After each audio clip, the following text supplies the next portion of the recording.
You don't just attract people, you attract reflections of yourself. We meet people at the same level of psychological wounds as our own. The connections we form often mirror where we are in our journey. But as we heal and grow, something happens. If the other person isn't evolving too, the distance between us starts to form. Growth changes relationships.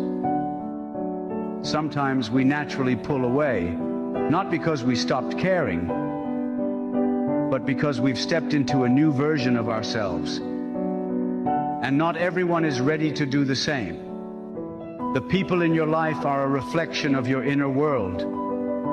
As you heal, don't be afraid to let go of what no longer aligns with who you're becoming.